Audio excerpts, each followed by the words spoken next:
अगर आप अपने लिए नई गाड़ी लेने का सोच रहे हैं और ये सोच रहे हैं कि मैं ऑटोमेटिक लूँ या मैनुअल, तो वो मैं आज आपकी कन्फ्यूज़न दूर करने वाला हूँ इस वीडियो में। तो बिल्कुल आसान भाषा में मैं आपको समझा देता हूँ ऑटोमेटिक क्यों ज़रूरी है और किन लोगों के लिए ज़रूरी है और किन लोगों के लिए कोई फ़र्क नहीं पड़ने वाला है। तो सबसे पहले हम सबसे बेसिक चीज़ पे आ जाते हैं कि ऑटोमेटिक ही क्यों। ऑटोमेटिक का ज़माना आ चुका है, चाहे आप इलेक्ट्रिक गाड़ियाँ कहें, चाहे आप सेल्स की बात कहें, सब में ऑटोमेटिक अब धीरे धीरे आगे आ रही हैं। ईवी तो सारी ऑटोमेटिक ही आती हैं और जितनी भी अब नई गाड़ियाँ बिक रही हैं उनमें भी ऑटोमेटिक गाड़ी की सेल्स का नंबर काफ़ी आगे बढ़ चुका है। और अब जो ज़माना आ रहा है, जो लोग आ रहे हैं ना, अब ट्रैफिक ज़्यादा हो रहा है, अब जगह जगह शहरों में, गाँव में, हर जगह ट्रैफिक बढ़ रहा है, तो लोग ऑटोमेटिक की तरफ ऑटोमेटिक शिफ्ट हो रहे हैं। तो आपके आने वाले टाइम में अगर आप आज ऑटोमेटिक लेंगे तो आने वाले टाइम में आपकी गाड़ी की रीसेल वैल्यू भी अच्छी होगी। 8 से 10 साल बाद, 5 से 6 साल बाद जब आप उसको बेचेंगे तो अगर आपकी गाड़ी ऑटोमेटिक है तो उसके रेट आपको मैनुअल से ज़्यादा ही मिलेंगे, क्योंकि एक तो ऑटोमेटिक जो आता है वो थोड़े टॉप मॉडल्स में आता है, तो आपकी गाड़ी के अंदर सारे फीचर, बेसिक नेसेसरी जो आती है वो कंपनी से फिटेड आती है। आपकी गाड़ी में कोई भी काम नहीं हुआ है और आपकी गाड़ी टॉप मॉडल की कैटेगरी में, ऑलरेडी जो आपने पैसे लगाए हैं वही पैसे आपको ज़्यादा करके मिल जाएंगे फ्यूचर में। और एक चीज़ और, जब आप बेस मॉडल या नीचे के मॉडल लेते हैं और आप बाहर मार्केट में जाके उसमें 1 लाख का काम करवा लो, लेकिन आपकी गाड़ी LXI ही रहेगी और वो उसी रेट में जाएगी, आपको कभी भी उस चीज़ का पैसा नहीं मिलेगा। तो ये पैसे आप बचाते हैं जब आप ऑटोमेटिक गाड़ी की तरफ जाते हैं लेने के लिए। जो आप पैसा पहले लगाएंगे वो आपको पैसे का फ़ायदा बाद में मिलेगा। ये तो हो गया पैसे की बात। अब आराम और चलने की बात। शहरों में आपको गाड़ी चलानी है तो आपके लिए AMT जो गाड़ी है, मैं कहूँगा कम बजट में बहुत ही सही ऑप्शन है।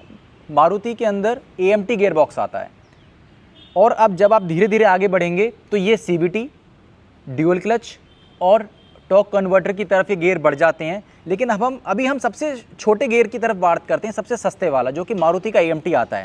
इस AMT में भी मैं मारुति का ही AMT सबसे बेस्ट बताता हूँ। मैं कहता हूँ कि आप किसी और कंपनी का AMT की तरफ मत जाइए, क्योंकि मारुति ने काफ़ी अच्छी रिसर्च करी है, काफ़ी ध्यान दिया है अपने इस AMT के ऊपर और ये हर बार पहले से और बेहतर हो जाता है।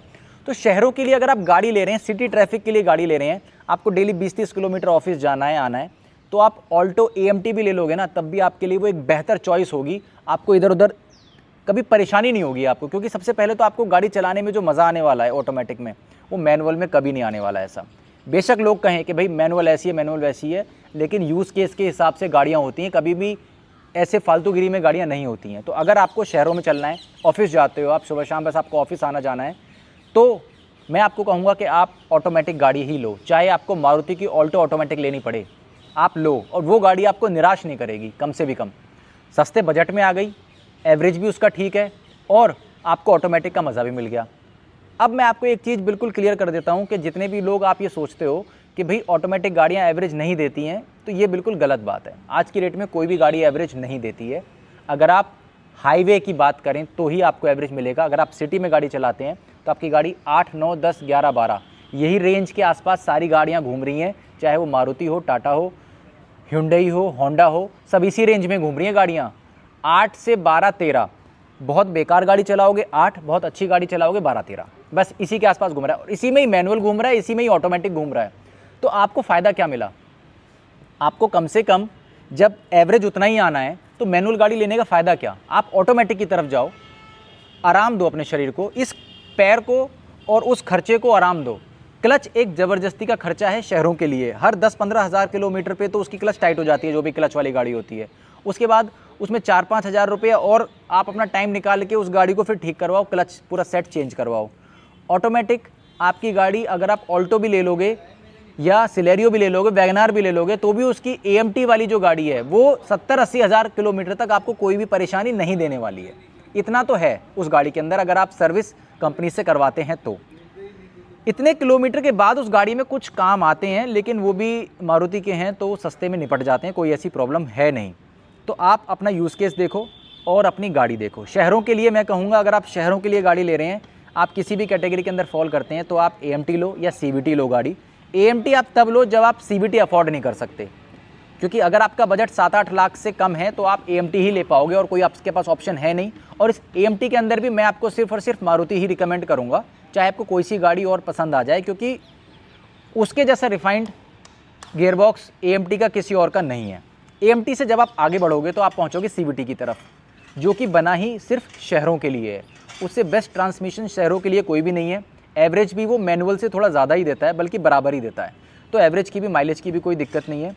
और जो आपका CVT गियर बॉक्स है वो 10 लाख के आसपास की गाड़ियों में आता है। जैसे कि हम बात करें निसान में आता है, निसान मैग्नाइट में, i20 में आता है, होंडा अमेज में आता है। लेकिन इसमें भी टेक्नोलॉजिकली फ़र्क है, किस कंपनी ने कितना टेक्नोलॉजी में उसमें काम किया है। तो सबसे ज़्यादा जो अपने CVTs के ऊपर काम करता है वो है होंडा। होंडा अपने CVT को और रिफाइन करता रहता है। तो अगर आप किसी होंडा की गाड़ी की CVT की टेस्ट ड्राइव लेके आएंगे और किसी निसान की या फिर Hyundai की गाड़ी को CVT में टेस्ट ड्राइव लेके आएंगे तो आपको फ़र्क महसूस होगा।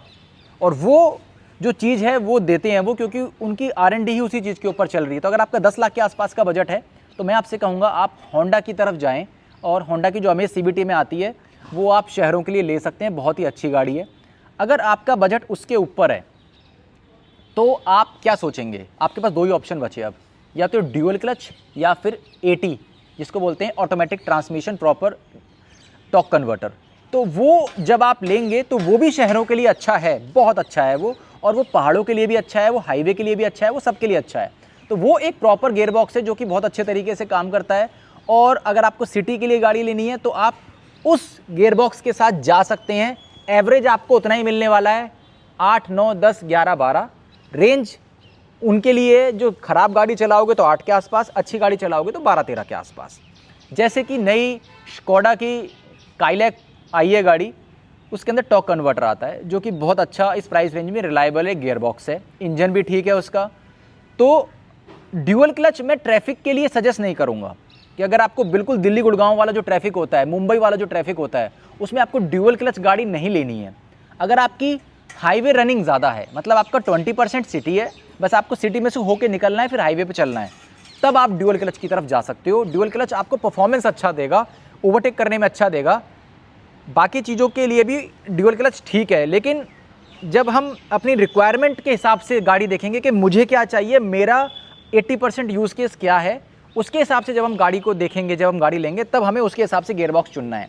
सिटी के हिसाब से कम बजट में AMT मारुति का, सिटी के हिसाब से अच्छी प्रीमियम फील प्रॉपर एक ऑटोमेटिक इंजन होंडा का, सिटी के हिसाब से proper automatic engine comfort reliability के लिए, बाकी चीज़ों के लिए आप कोई भी टॉर्क कन्वर्टर जिस गाड़ी में आ रहा हो, जैसे मारुति की ब्रेजा में भी टॉर्क कन्वर्टर आता है, मारुति की और गाड़ियों में भी टॉर्क कन्वर्टर आता है जो इस प्राइस रेंज के आसपास आती है। सब में नहीं आता, जो थोड़ी ऊपर के प्राइस रेंज है उनमें टॉर्क कन्वर्टर ही आता है। टॉर्क कन्वर्टर एक अच्छा रिलायबल गियर बॉक्स है, तो आप उसको कंसीडर कर सकते हैं। मैं फिर कहूँगा दिमाग में माइलेज निकाल देना, माइलेज किसी गाड़ी में नहीं मिल रहा है आज की डेट में, ठीक है। तो जब आपको मैनुअल में भी उतना ही मिलना है तो आप ऑटोमेटिक लो, कम से भी कम। और अगर आपके मन में कोई भी सवाल है, हाँ मैं सॉरी भूल गया, पहाड़ों के लिए अब आपको लेना है तो पहाड़ों पे भी आपका CVT भी सही जाएगा, बहुत अच्छा चलेगा, और आपका टॉर्क कन्वर्टर भी बहुत अच्छा चलेगा। लेकिन AMT और ड्यूअल क्लच में थोड़ी सी दिक्कत आ जाती है जब आप पहाड़ चढ़ने के टाइम पर ट्रैफिक में फंस जाते हैं, जब आपको बार बार इंचिंग करनी पड़ती है, क्लच ब्रेक से पैर हटाया, ब्रेक दोबारा दबाए, ब्रेक से पैर हटाया, दबाए, वहाँ पर आपका ट्रांसमिशन हीट होता है और उस हीटिंग की वजह से ही थोड़ी प्रॉब्लम आती है। तो ये दो गियर बॉक्स आपको पहाड़ों के लिए नहीं कंसीडर करने हैं, लेकिन आप CVT और टॉर्क कन्वर्टर आप पहाड़ों के लिए कंसीडर कर सकते हैं। खाली हाईवे पे चलना है, बहुत अच्छे ड्यूअल क्लच जाओ, सिटी में चलना है AMT ले लो या CVT ले लो, आपकी मर्जी है। और इसके अलावा आपको कोई भी गाड़ियों से रिलेटेड सवाल है, IDG की ऐप को डाउनलोड करो, कम्युनिटी में पोस्ट करो, पूरा इंडिया आपको उसका जवाब भी देगा।